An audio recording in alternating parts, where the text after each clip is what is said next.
Hi everybody, Craig here. Welcome to the start of a new series featuring a new game for the channel, The Battle for Wesnoth.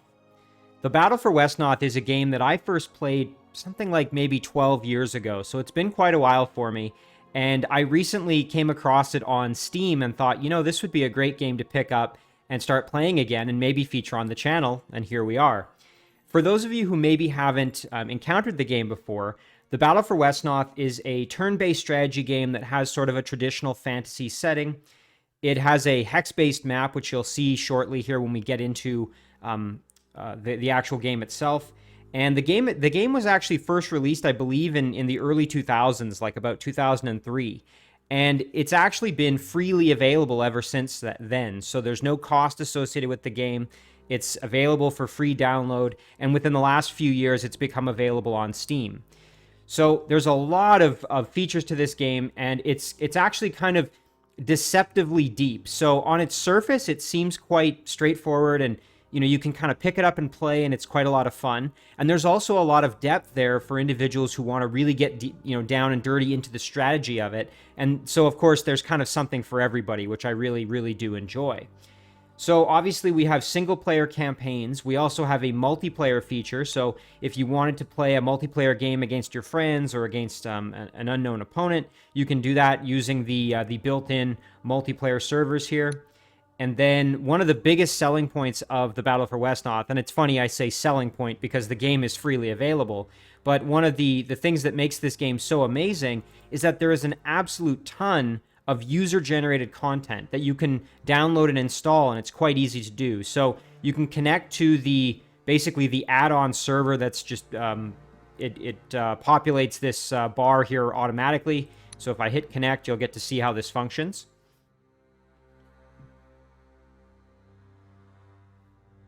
Okay, and here we are. So you can sort this by kind of any option here. So for example, let's sort by downloads. And this is just showing us kind of the, I guess, kind of most popular mods. So for example, this mod here, Legend of the Invincibles, this is an entire campaign, meaning that it's a giant 200 scenario long campaign that's divided into two parts. And so this would add a ton of extra content if a person was interested in expanding the game beyond kind of what's built into it by default. So this particular campaign has actually been downloaded over 50,000 times. So obviously quite exciting. Obviously it's been played by a lot of people. And again, these user-generated content can also be updated, as you can see the version here. So there's things like campaigns, there's different multiplayer add-ons, there's all kinds of things, resource packs, whatever it might be. So tons of user-generated content, which really keeps the game fresh and interesting. That being said, as we'll take a look at the campaigns here, you can see that there's actually quite a number. So if we just kind of scroll through, you can see that we've got a large number of campaigns just by default. So they're kind of sorted here by difficulty. So as you can see, A Tale of Two Brothers, which is the campaign we're going to be playing in this series, is a rookie level scenario. If we go up a bit here, you can see that we're now, Liberty here is a novice level scenario.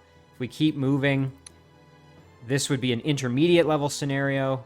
A couple more here. This is hard, and I believe there's one more difficulty level, which would be expert. So as you can see, they are kind of scaling in difficulty, and I think it makes a lot of sense to start with the first scenario on the list here. This is a rookie level campaign with 4 scenarios, meaning that there's going to be 4 individual maps that we're going to be doing. You'll sort of see how that functions as we get into the game, but just to kind of summarize A Tale of Two Brothers, an evil mage is threatening the small village of Mager and its inhabitants. The village's mage sends to his warrior brother for help, but not all goes as planned. Can you help? So that's a kind of cool setup, and we're going to dive right into it. So let's start. Now, again, this is a rookie campaign, but there are difficulties that we can select here. There's really only 2 for this particular campaign. We can either choose Horseman, which is the beginner difficulty, or Knight, which is more challenging. Now, as I've stated, I did play the Battle for Wesnoth a number of years ago. I think it was probably something like 12 years ago. It's been quite a while since I've played it really in depth, so I am a little bit rusty and out of practice, and I'm absolutely by no means an expert or anything like that. That said, I do really enjoy a challenge, so I'm going to pick the higher difficulty setting, and we're going to just make do with that and see if we can overcome the difficult odds here.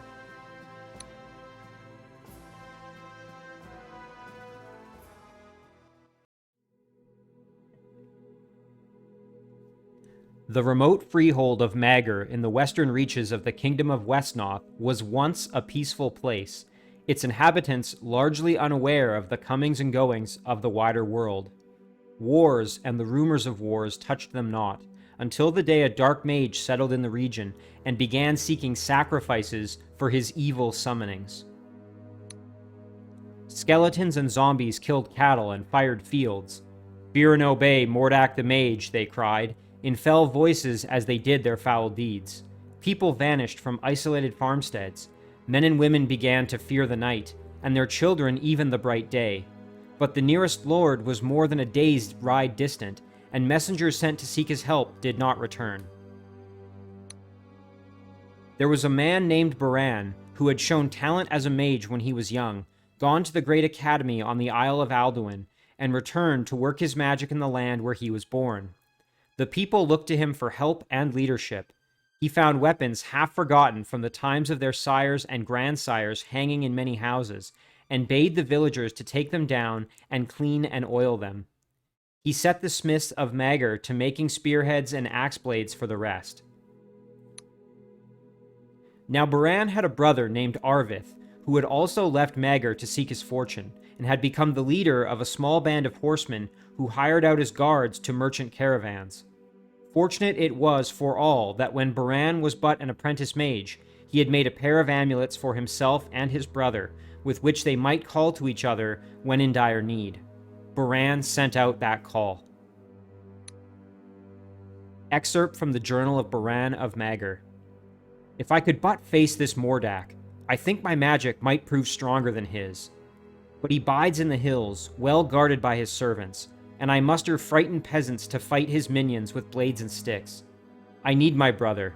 He always had a better head for battle than I. Will he heed the call? I do not know if he has kept the amulet. We have not spoken since that evil day at Tone Carrick.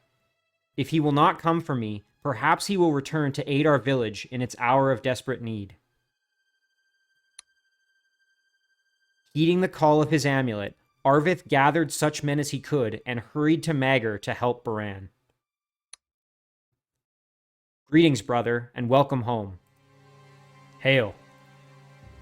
"Is that all, Arvith? I understand, but—" "You called and I came. Be content with that. What ails Mager?" "A dark mage has come upon us. His creatures call him Mordak. They have been terrorizing outlying farms, and we fear they may soon attack the village itself. The villagers of Mager have taken up weapons, but they are not trained fighters. We need your men, and you to lead them. I can feel Mordak's foul touch on the hidden currents of the earth and air. He is somewhere due north of here. I would say not more than 2 days' ride." "All right. I will do this for the village. Can you keep the mage off our backs?" "I will go stealthily with a handful of our best scouts and woodsmen. While you demonstrate against him and kill his creatures, I will try to defeat Mordak himself with magic at an unguarded moment. You shall be the right hand, I the left. Aye, brother?" "Aye. Just make sure you're there when we need you." Okay, so this is the first scenario of our 4-scenario campaign. Rooting out a mage is the name of this particular scenario. Our victory condition is to slay Mordak, the evil mage. Our defeat condition is either the death of Arvith, or if our turns run out, and we have 18 turns to complete our objective.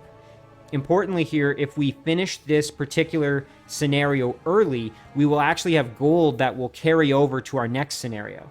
And in addition, any units that we've acquired experience with will be able to carry over to the next scenario as well. And that'll make a little bit more sense as we kind of get into the game. Okay, so welcome to the Battle for Wesnoth. This is the, I guess, kind of main interface for the game. And you can see here that we've got sort of our traditional hex-based map, and there's a lot going on here, so I'm going to briefly go over kind of what we see just so that everyone's kind of on the same page. as I know some of you may have heard of this game and others may not. So let's go along the top to start with. So this is going to be our turn number. As you can see, we're on turn 1 of 18. When the game exceeds the number of turns indicated by the second number, the game will end. This is our current gold, so the amount of gold that's available for us to recruit and also to pay upkeep to our current units.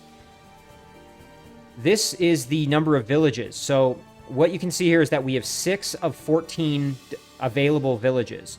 And villages are quite important for our forces because they provide a number of benefits. So villages here, as you can see, we've got the little red flag indicating that we own this village. And what villages do, they provide a little bit of gold income every turn. So I believe it's 1 gold per village per turn. And that gold can then be used to pay upkeep and also to accumulate and recruit additional units.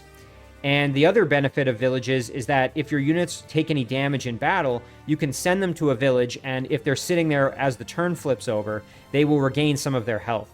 So villages are kind of multi-purpose and very useful. So as you can see up here, this is telling us we have 6 of the 14 available villages. So just to kind of pan around here, if we move over this way, what we'll be able to see is that there are some villages that are currently unoccupied. So this one here, there's another one over here, this guy up there. And actually, if we pan up to the northeast up here, you can see that we've got a couple more villages right here. There's one down in this corner. And then we have this windmill, and important to note that the windmill is not a village, even though it kind of might look like one. It's just kind of decoration for the landscape. Now, we've also got these kind of castle-looking structures, and those will make a little bit more sense as we kind of progress here and get going. I'll explain more about these later, but for now, just know that the villages are extremely important, and we want to try to get control of as many of them as possible. And importantly, we want to keep them away from the control of our opponent. So here's Mordak, the Dark Sorcerer. He's a pretty tough customer, and he's going to be summoning some not-so-nice creatures for me to have to fight. So in any case, though, we want to make sure that Mordak doesn't gain control we want to prevent him from gaining control of villages wherever possible, because if he does get control, he'll gain additional gold income and we'll be able to summon more and more units, which will make my life more difficult, of course. So, anything else? Let's see. Up here, we also have our unit count. So this is just telling us the total number of units on our side. This is a tally here of our current upkeep. So importantly, most of our units right now do not actually require any upkeep. And that's because they have a trait here called Loyal, which makes them basically require 0 upkeep. And the little giveaway for a unit being loyal is actually this little gold bar that you can see right here kind of beneath that green orb. And I'll explain a little bit more about that as we move forward. Right here you can see this is our net gold income per turn. So this is the net amount of gold that we're either going to gain or lose each turn. So this takes into account income from controlled villages and also upkeep. And that kind of does it for what's along the top. Now, if we look at our units, so let's take a look at this Spearman just as an example. So our Spearman is kind of a standard infantry unit. We can actually click on this and open the Battle for Wesnoth Help tab, which is going to show us a lot of additional information. If you ever want to know more about a particular unit and their characteristics, I would recommend clicking on this and going to the Battle for Wesnoth Help database here. Again, it's in-game and it's absolutely spectacular if you kind of have any questions or there's something you want to know. So, something to note is that all units are going to have a combination of different traits. And this is somewhat random. So as you recruit units, they're going to have a different combination of traits. So you're going to have things like strong, quick, intelligent, or resilient. So just as an example, if we click resilient units have an additional 4 hit points, and they gain 1 additional hit point every time they level up. So again, resilient units are kind of nice tanks, right? They make a good unit that can take additional punishment. Whereas a quick unit, for example, gets an additional movement point, but has a little bit less health. So maybe better as a scout or something like that, or for, going out and trying to capture more villages or something like that. Another important thing to consider here is that all units will have some kind of alignment. So in this case, most of our human units here have a lawful alignment. Now, this is a really important gameplay mechanic in the Battle for Wesnoth, and that is to do with the time of day. So as you can see here, lawful units will actually do more damage during the day, and they will suffer a damage penalty at night. And if we go up here, you can see that we are currently in the dusk time of day, where no units really get a benefit or a like a penalty. But if we look here, you can see we have the time of day schedule. So this is going to kind of let us know the sequence of events as we're moving through. So first watch and second watch are both part of the night. Dawn is obviously the rising of the sun. Morning and afternoon are kind of part of the day. And then dusk is, again, the transition period. So we have 2 periods of, or I guess you'd say we have 2 consecutive turns of daytime, 2 consecutive turns of nighttime, and then between each we have 1 transitionary time period in that intervening turn. So again, this will make more sense as we get into combat, but just remember that the alignment of your units is super important, because you don't want to end up in combat. For example, if I have a bunch of lawful units, I don't want them going into battle at nighttime, because they're going to be at a disadvantage. Now, we also have a couple of units here that are actually chaotic alignment. And if we look here, we have a footpad. So the footpad is actually the reverse. It is at a disadvantage during the day, whereas it does have an advantage at night. So this is kind of more of like a bandit unit. Typically undead, bandits, things like that, orcs are going to be chaotic, whereas human, knights and things like that are going to be more lawful. And then you're going to have everything in between, as you saw here. You're going to have neutral units, you're going to have liminal units. So there's other alignments as well, and that will kind of make more sense as we move forward. Now, let's talk about some of the mechanics of the game itself here. So we have Arvith, who is our leader. And you can see that Arvith is a knight, which is a little bit different from our other horsemen. So let's take a look at Arvith. So he's a knight. So a knight, he's considered a level 2 unit. So a knight is actually an evolved or upgraded version of a horseman. So if we go to our horseman, a horseman is considered a level 1 unit. So when the horseman unit levels up and gains enough experience to level up, it requires 44 experience. Unless it has intelligent, which I think, yeah, intelligent units require 20% less experience to advance, which is quite handy. But the point being that a horseman can evolve into a knight, or get promoted into a knight, I guess, once it reaches enough experience to level up. So Arvith is our leader, and as our leader, he is the only unit that can be used to summon or recruit additional units. And he's going to do that by, you can see here that he's currently situated at an encampment keep. So if you look in the top right on this little bar here, it's telling us what the underlying tile is. So this is the encampment keep in the castle. And you can see the walls of the castle here. This is like a wooden walled fort. And so any of these tiles within the castle, I can use them to recruit a unit. Now, I could recall units, but I have no troops available to recall. This is how, in future scenarios, I'm going to be able to recruit units that have gained experience previously, or maybe even leveled up and evolved, and I'm going to be able to bring them forward and carry them forward. So keeping your units alive that have gained experience is extremely important in multi-scenario campaigns, which are pretty much all of them. Okay, so let's look at movement here. So I think what we're going to do, because we want to gain control of some of these villages and improve our income, so we're going to definitely send at least one of our horsemen up that way. And I think we'll send one horseman there. There he goes.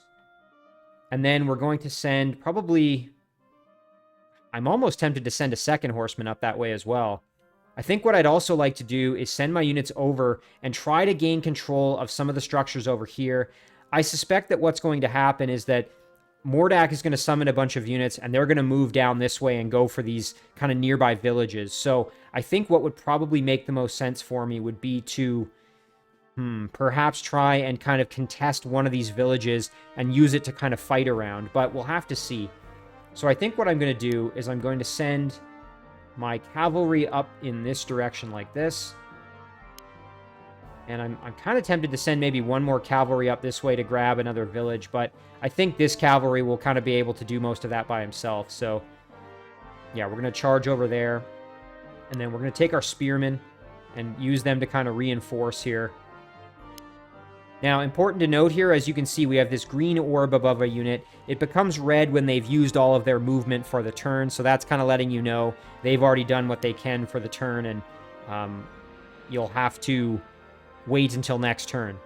Another thing you might notice is this 60% or 70% that you're seeing. That's basically telling you how much sort of like defense rating, I guess you would call it, or the chance that the unit is going to dodge an attack. And that'll make more sense when we get into actual combat. But for now, just know that the higher that percentage, the more protected that unit is on a given tile. So we also have a bowman here who we can move in. Now we're going to keep Arvith back, even though he is a strong unit. And that's because we want him here so that he can recruit additional units. And I think what we're going to do is we're going to recruit another footpad. And the reason for that is because footpads really have an advantage when they're in the woods. So we're going to try and get a couple more of them, and that will also give us a few more chaotic units so that if we have to fight at nighttime, we at least have a handful of units that are able to do that. So I'm just going to cycle through my units, and the only one that hasn't moved is Arvith, and we're going to leave him there. So let's end our first turn.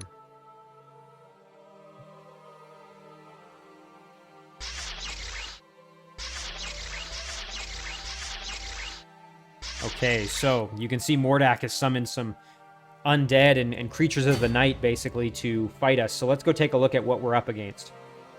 So you can see here we've got some walking corpses, and of course they do have a chaotic alignment. And right now you can see that because it is nighttime, they have an advantage. So obviously if we're going to fight the undead, we want to try to do so during the day. Now, they are undead, which means that they are immune to drain, poison, and plague. These are all kind of effects that different attacks might have.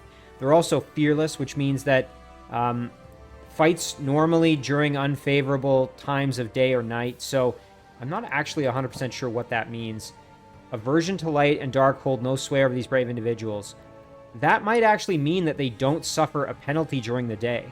I'm not 100% sure about that. We'll have to check that out because that would be kind of interesting. But at the very least, they're going to still not suffer, or excuse me, they're not going to have an advantage during the day, and they're going to have an advantage at night. So we still want to watch out for that. All they have is a melee attack. They do not have a ranged attack, but you can see that their melee attack is impact-based, and it also does plague, which is a special effect here. And what you see is that when a unit is killed by a plague attack, that unit is replaced with a walking corpse that is on the same side as the unit with the plague attack. So basically, if this zombie kills one of my human units, it will turn them into a zombie that will then aid Mordak. So, you know, kind of the classic zombie lore of once a zombie bites you, you die and become a zombie to join the horde. So I have to be careful of that. I don't want zombies getting any final hits on my units. We also have a ghoul here, which is undead and fearless. And then you can see here that it has a pretty nasty melee attack. Importantly, though, it has the potential to poison my units, which would be pretty devastating. Poison itself cannot kill a unit, but it can reduce it to 1 health and render it basically, you know, 1 shot away from death. So I want to make sure I try to avoid getting poisoned. We also have a ghost here. This ghost has a ranged attack as well as a melee attack. And the melee attack has a chance to drain health from my units and restore the health of the ghost. So something I need to watch out for. We also have here a Dark Adept, which is the lower level version of the Dark Sorcerer here. So the Dark Adept does not have a melee attack, but has 2 very strong magic attacks that I want to watch out for.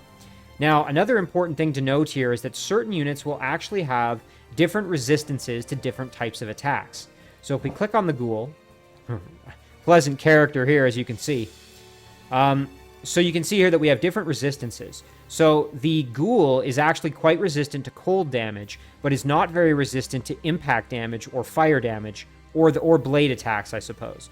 So if we're going to go after a ghoul, we want to try to use impact, fire, or blade damage, rather than any of these other types of damage. Although, I mean, in a pinch, if we have to, we could use, you know, pierce, or really any of these, as even with cold 40%, that's still going to take some damage. So important to note that different units have different types of resistances, and that will come into play as we move forward. So, all right, let's decide here. How do we want to proceed? Well, first of all, let's use our horsemen here to grab a village. So there you can see we're now at 7 out of 14.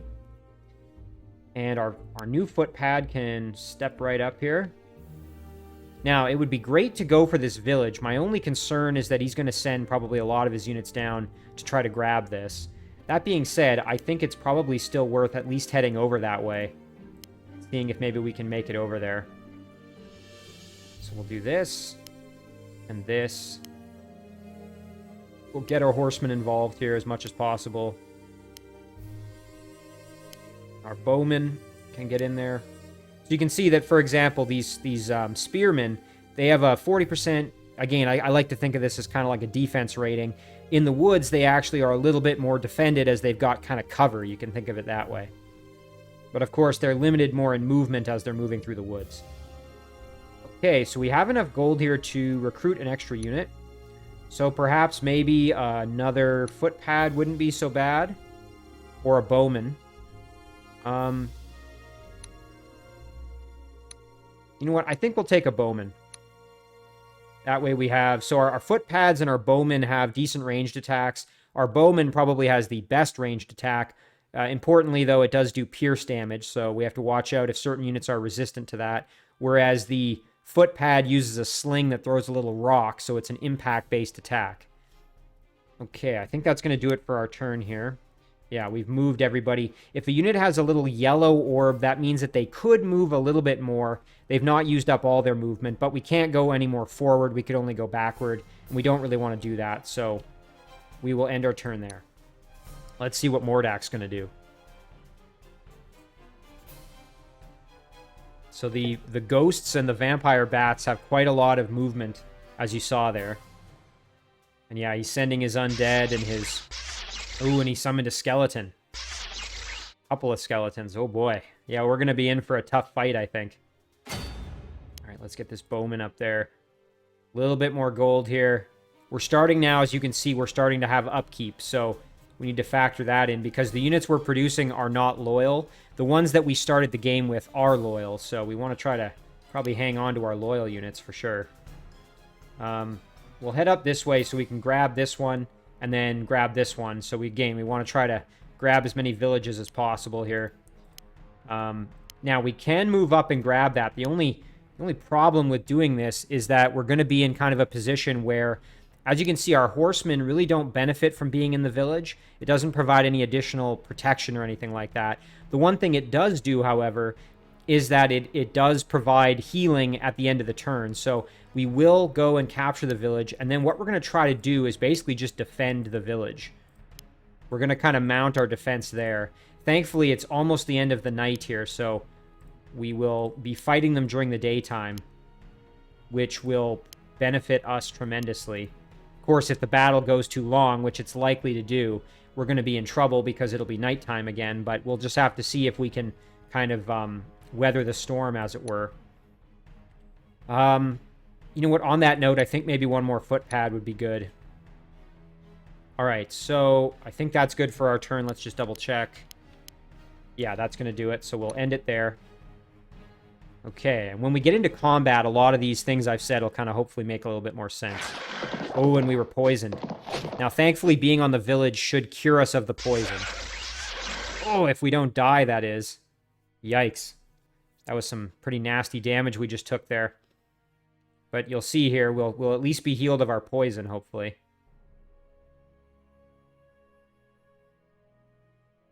Okay, so he's garrisoning the ruined castle there. Not a surprise, it does provide... Being inside the ruined castle generally will provide additional defense. Okay, it's now daytime, so let's press our advantage while we can. So I imagine this bat is probably going to go for our villages, maybe, so I might have to leave a unit to kind of defend. But what you can see is that this unit is now no longer poisoned. Unfortunately, it did not really get any of its health back because the village healed the poison before the health. So what we're going to probably do here, you can see this Dark Adept is in the water. And when it's in the water, it's only got 40% defense, so it's not going to have as high a chance of dodging attacks. So we've got a 60% chance of landing a hit. And we're going to do 20 damage if we do land the hit. And we've got 2 attacks, so we have 2 chances, 60% chance each time to do 20 damage. Now, there's a really cool feature here, damage calculation. If we look, this will kind of give you the sort of the statistics or the math base behind the attacks and give you kind of your odds of basically how much damage you're likely to do and what are the potential outcomes. So you can see here that the Dark Adept does not have a melee attack, and that means that we're going to be able to basically get 2 free attempts to hit him. And we have a 36% chance of killing the unit. We have a 48% chance of hitting him once and leaving him with 7 health. And we have a 16% chance of not hitting him either time. So those are actually pretty good odds. I think we're going to roll the dice and try it. Ooh, missed. Okay, well, we hit him once. We missed on the second attack there. So you can see being in the water is actually really not great for you in terms of it makes you easier to hit, basically, which kind of makes sense, right? If you're up to your knees or up to your waist in water, you're not going to be as mobile, so you're not going to be able to dodge attacks as well. So I think what we'll do when our footpad can come in, I don't generally like putting footpads in the water because obviously they're going to be more susceptible to attack. Now, footpads have innately higher dodge, which you can see right here. 60%, 70% in the woods, which is excellent. I think what we'll do is we'll get this footpad moving over here. We want to move our bowman up. I'm just trying to kind of decide what would be the best approach here. I think with our horsemen, we're going to probably go after the ghoul. The ghoul really needs to die. And then maybe we can go after the ghost as well. Okay, so we've got two attempts here. We're going to try and do 13 damage, but unfortunately this ghoul does quite a bit as well. Ugh, yeah, not great. So our odds here of coming out with... We're most likely to probably have 26 health, whereas the ghoul is most likely to be left with 15. So not really ideal, to be perfectly honest. And what if we were to attack like this? So the spearmen do have a javelin attack, which is just one attack, and they throw a javelin for 4 potential damage, or they can use their spear and try to do 5 damage on 3 attacks. They also have first strike, meaning that they attack first no matter what. This is kind of similar to pikemen in Age of Wonders 3. Yeah, 4 attacks, or excuse me, 4 damage on 3 attacks, and they have a chance to poison. So whichever unit we use is probably just going to end up getting potentially killed. Ugh, yeah, I really don't like our odds here, but we're going to do it.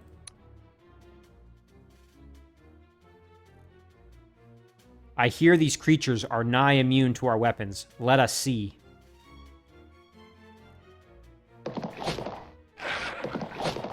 Oh, nice, and we landed both hits. That's fantastic.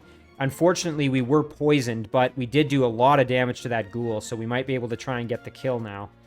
Or next turn, because we're not going to be able to make it there. So units can't usually walk past enemies. So for example, you can kind of make your units into like a bit of a wall to prevent movement past them, which is actually can be quite useful in a lot of situations.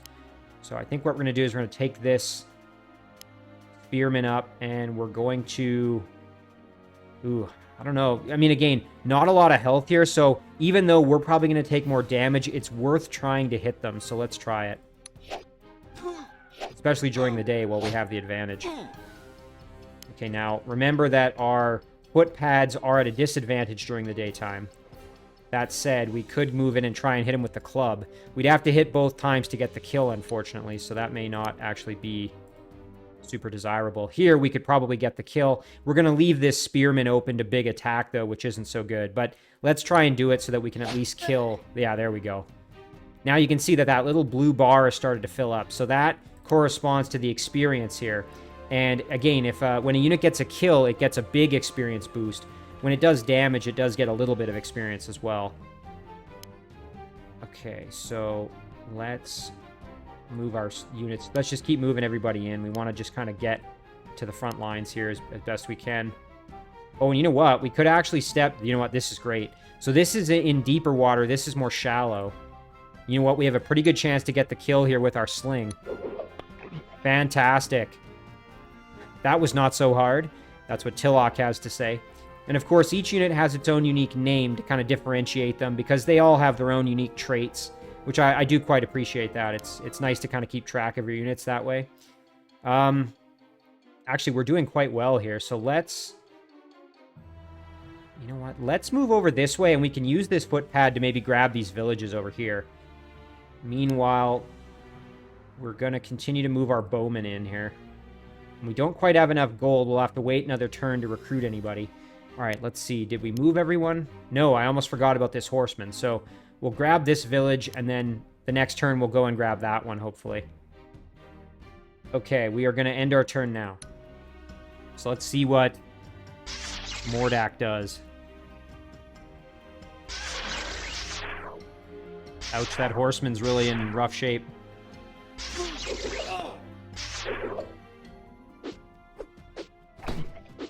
Nice, that footpad holding his own. Okay, Vampire Bat flanking in to attack my units from behind. That's okay, though, because we've got other units to kind of move in. So what I'd really like to do is try to kind of starve Mordak out of gold. So if I can capture some of his villages, that'll prevent him from having the income necessary to continue to make these extra units. So let's get our footpad over here.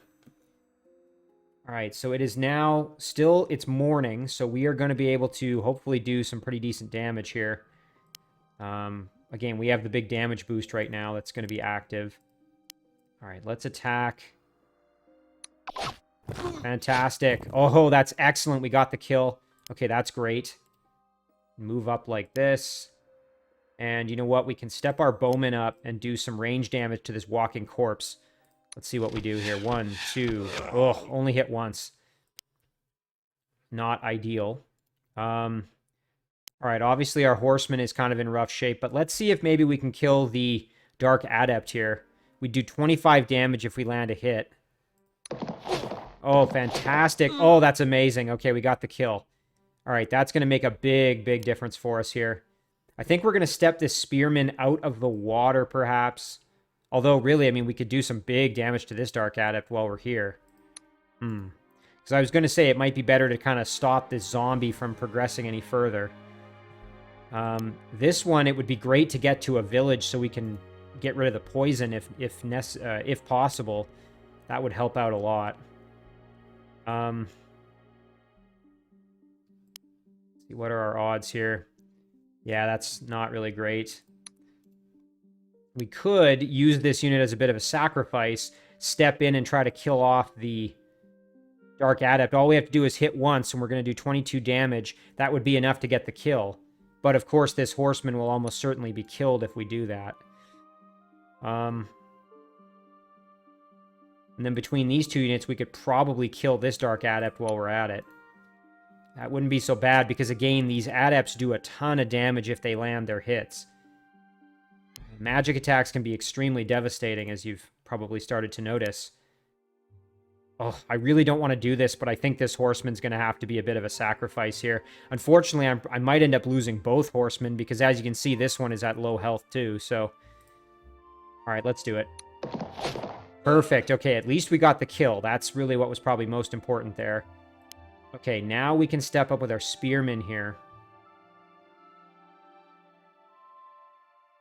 Well, now the big question, though, do we want to maybe step in and try and kill the zombie? Or do we want to go for the ghost? I mean, the ghost is definitely scary. The thing I'm worried about with the zombie is that if it gets a kill, it's going to, like, let's say it kills the horseman, it's going to bring it back as a zombie, and I don't want that. And I'd rather have these units kill off the Dark Adept here, so let's maybe do that. There's 1, 2, 3. Very nice. Okay. And now we've got pretty good odds of getting the kill here. Let's try it. Perfect. Okay. And this footpad is really getting a lot of experience, which is excellent.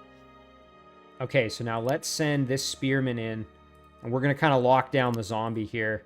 Let's try and do some big damage. Oh, and we missed all of our attacks. Ouch. That's always a pain in the butt when that happens. You know what I'm going to do is I'm going to step over this way to try to protect the horseman a little bit. And then I'm going to try and do some damage here. Okay, nice. We at least landed 2 hits there. He got a lot of health back, but we did do a bit of damage. I think the net damage total there was 5, which isn't so bad.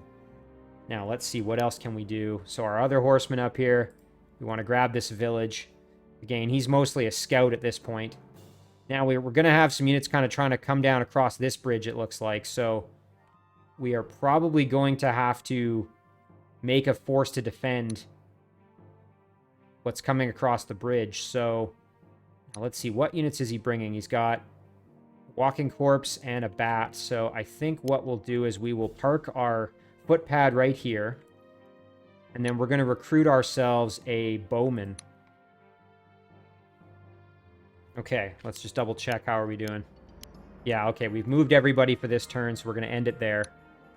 And let's see what Mordak tries to do here.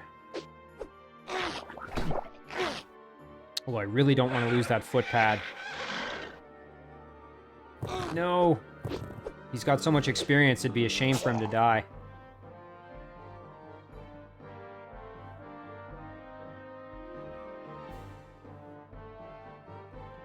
Baran should be in position by now. Press them. Distract the adept so Baran can spring his trap. Alright, so Arvith's brother is getting ready to hopefully spring some kind of trap on the Dark Sorcerer. So we just need to kind of keep fighting and trying to kill as many of the units as possible. Yeah, and here he is trying to come across the bridge as expected. I think I could go meet him on the bridge, I suppose. And it's afternoon right now. Yeah. So,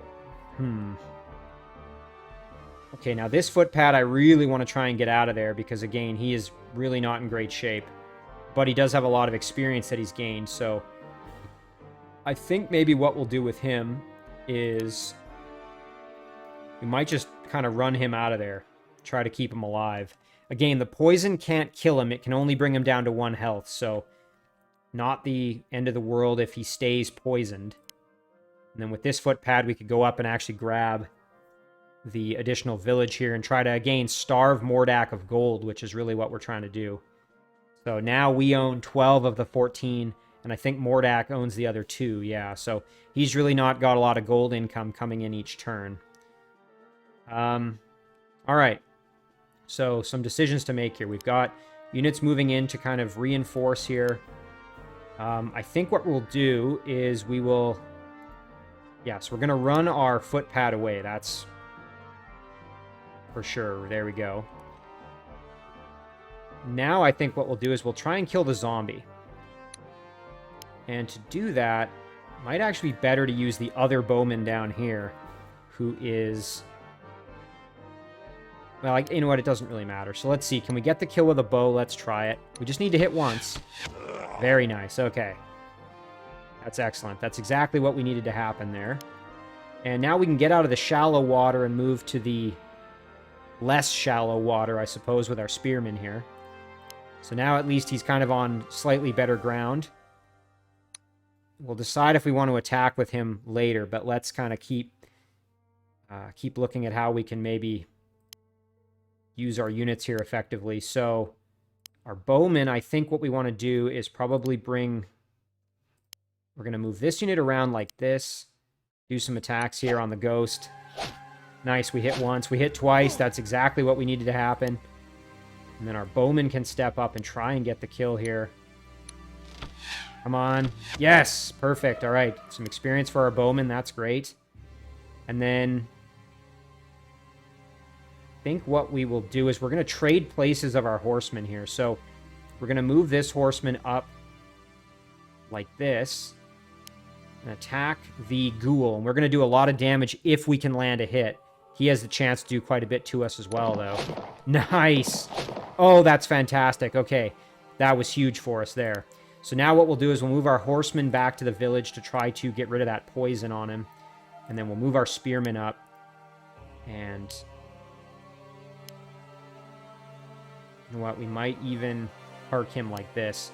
And then we're going to try and do some big damage. Let's see if we can. Low odds of a hit, but if we do land a hit, it's going to do more than half of its health. Nice. Come on. Oh, not quite. I was really hoping that would work. Now, we have a chance to do more here. Let's try again. Perfect. Okay, and this spearman is starting to gain some pretty decent experience as well, so that's excellent.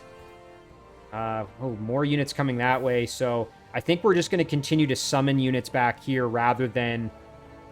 I think if these units, we can just move in and go for Mordak, so I think that's going to be the plan there, so let's do that. Not to mention, we do also have this horseman who could come down and kind of, you know, try and provide some reinforcement as well. You know what, I think we'll go like this, actually. He can kind of guard the one bridge, and our footpad And Bowman here can maybe try and guard the other part of the bridge. And then we have 20 gold, so let's recruit ourselves another spearman, maybe. There we go. We can send him in to assist. We're going to send this guy down to get some health back at this village if possible. Okay, let's double check here that we've kind of done what we wanted. We're going to leave the footpad there because he's got great defense sitting in the forest, and he's preventing, as you can see here, he's actually preventing the movement of this walking corpse from getting past this bridge outlet here, so that's great. Yeah, and Arvith is not going to move yet. Horse. Okay, so yeah, we're good. We're going to end our turn there.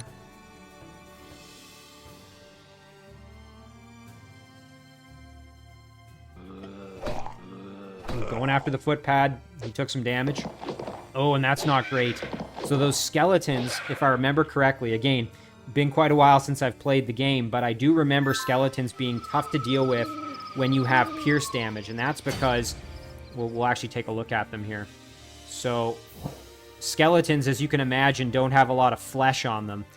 And so as a result, yeah, that's what I thought. They are highly resistant to pierce damage, to cold damage, and they're reasonably resistant to blade damage, but they are susceptible to impact and fire and also really to arcane damage. So they're weak to magic, and then they're weak to fire and impact. So this is where footpads are actually useful because they have a club and a rock throw, which is how they're going to do their damage. So I think what we'll do is we'll send our footpads over there to deal with that. Maybe we should actually recruit another footpad now that I think about it. And we'll send that footpad up this way to deal with this situation. I think what we'll do is we'll retreat back like this. And then our bowman can step right up here and do some bow attacks. Not quite the kill, but let's see. Maybe we can do it with the sling. Excellent. Okay. And there our footpad getting a little bit of experience. All right, now for our units over here, well, this footpad can just attack the walking corpse here with his sling and try and do some damage. Nice, a little bit there. That's excellent. And then I think what we'll do is we'll actually take our horseman and send him up here to grab the village, and that will then allow him to heal up as well. This horseman's quite beat up, so we'll leave him there on the village. And then we're going to just send our spearman up. We'll even send this spearman to assist our horseman kind of up that way. Form a little brigade up here to bring the fight right to Mordak. Okay, and our bowman here, we're going to step up and do kind of the same thing. This unit is a little bit worse for wear, so we might actually send him to the village as well when we get the opportunity. Okay, and yeah, this horseman we're going to leave on that village. So now let's see, have we moved everybody else? No. This spearman can move up, and I think we'll send him up this way to assist, kind of with what's going on up here. It's unfortunate because both these units do a lot of pierce damage, which isn't so effective against the skeletons. So we'll need the footpad up there to help out as well. Also kind of scary is that we're about to hit nighttime, which means that most of our units are going to suffer a penalty. So we may want to actually wait until daytime before we try to attack Mordak, but we'll have to see. All right, that's going to do it for the turn. Oh, summoned another walking corpse there. Again, we should kind of be running him out of money, which, ooh, you can see we're taking a ton of damage. Oh, no. We lost that horseman. Okay, so we may actually need to even send Arvith up to assist. Perhaps he could move in and try to help with kind of what's going on up here.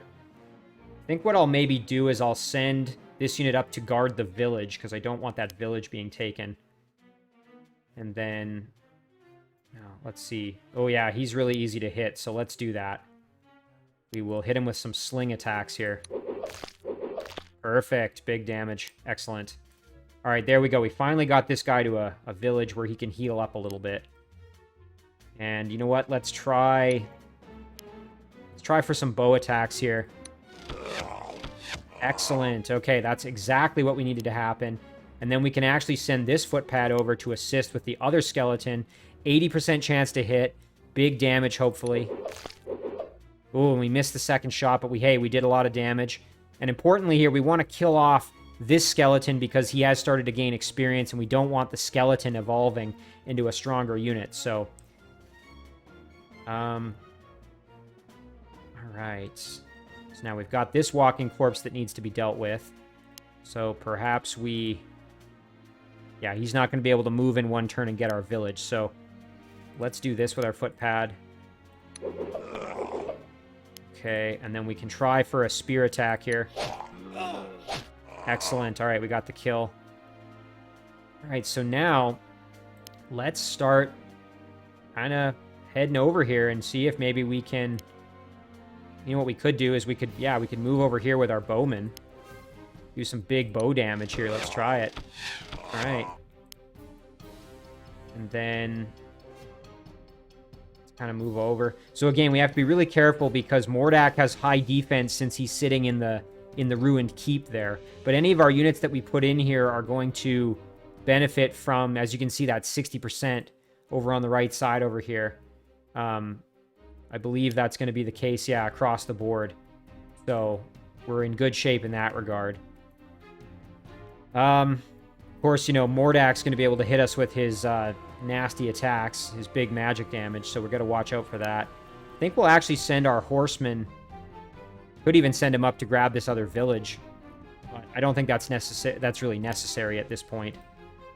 Again, we could move in and just start doing melee attacks to try to do some big damage, which wouldn't be so bad. The only issue is that it's nighttime and Mordak's going to be extra powerful, so he'll probably be almost one-shotting some of my units, which I do not want to happen.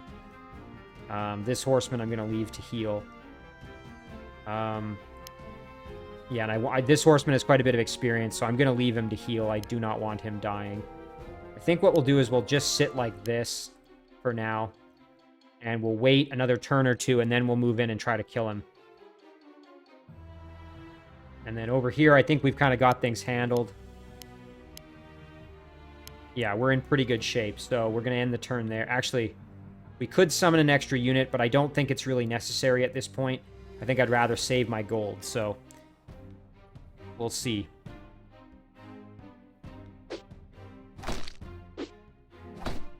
Very nice. All right, those footpads are doing really well against the skeletons. That's exactly what we need to happen.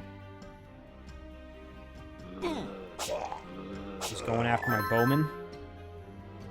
Probably wise, since the bowman really doesn't have the same melee capabilities that the pikemen do. They have the little short sword attack rather than a more effective attack. But they can defend themselves at least. So we'll try and do some bow damage here. Nice, a little bit there. And then we could try for the kill here. That would be ideal. Oh, fantastic. Okay, and this unit really getting closer to being to leveling up there, which would be amazing. Right, now our pikemen here can keep moving over.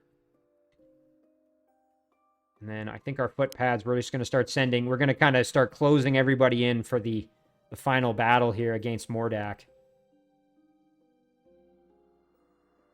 And you know what? I think it would be nice to maybe get the kill with one of these units that has... well, you know what? We can kill off this zombie here. Let's try that.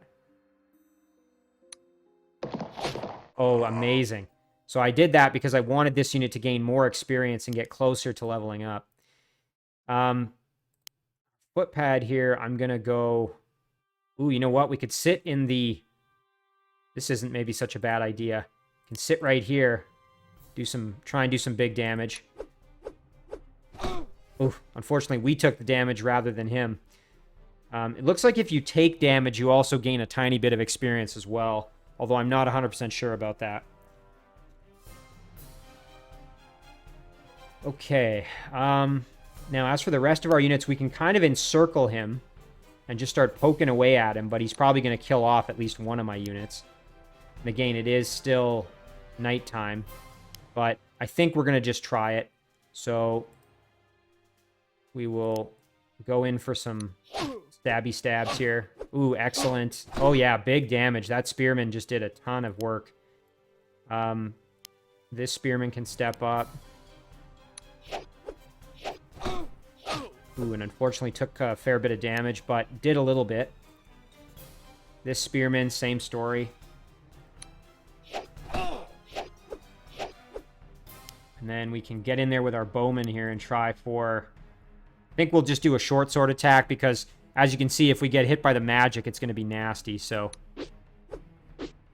Oh, and we missed. Ooh, and he got a hit. That's kind of unfortunate. But I think, you know, there's too many units there for him to really be able to do much, so... We'll send this unit up as well. And I think we're in pretty good shape at this point, so... Yeah, we'll just leave this guy here. Arvith can even start moving in, potentially.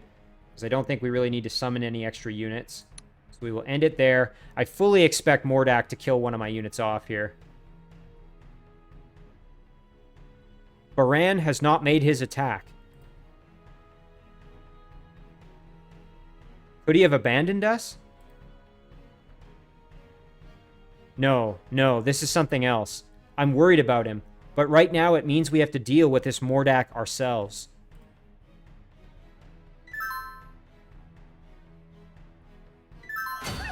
Okay, excellent. We got some health back. You can see this footpad is getting very close to leveling up, which is excellent. Now, Mordak actually didn't attack us, which is good for us. So, let's see here. We have a number of units that are able to do the attacking here. We could also go and grab the... Yeah, you know what? Let's do that. Let's grab the extra village there just to kind of complete the sweep so we own every village. So, he's basically at this point... you know, all but finished here. He's unable to gain any additional units, so we are going to try for a spear attack here. Ooh, we missed. Missed again. And I think I'm going to step my bowman off and let my other horseman come in and try for the same thing. Oh, nice damage there. Ooh, and we took a beating, but thankfully we weren't killed. All right, now who has... Let's see, I want one of my units that has some decent experience to hopefully get the kill. Bowman has decent, but he's not able to get in there. So let's use one of our loyal spearmen here. So try for the kill.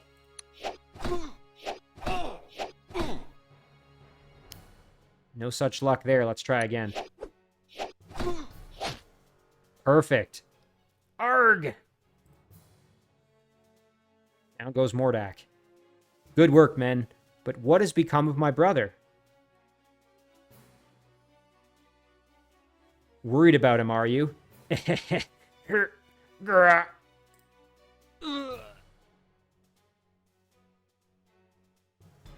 There's nothing more to be had from this one. We will have to search for Baran ourselves. Sir, our scouts report that Baran was seen captured and carried away further north. That they should dare this. We will give chase at once. All right, victory. So we've emerged victorious, and we had 51 gold remaining. We finished, wow, 8 turns early, so our early finish bonus is 16 per turn, so we're going to have a total bonus of 128, and our total gold is 179, and our carryover percentage is 40%. So we're going to start the next mission with 72 bonus gold, which is excellent. That's going to allow us to summon additional units, or I should say recruit additional units, and all kinds of things like that. So that's excellent. Now, I would like to save this one here. So I'm going to save the game. So this is rooting out a mage turn 10, and I'm going to say completed. Okay, so that's going to do it for this episode. As always, guys, thank you very much for watching. Let me know in the comments what you think of the Battle for Wesnoth. Would you like to see more of it? I'm planning to do at least this campaign as a series, and maybe some additional ones in the future if you guys really like this game. So, again, as always, thank you very much for watching, and I will see you in the next one.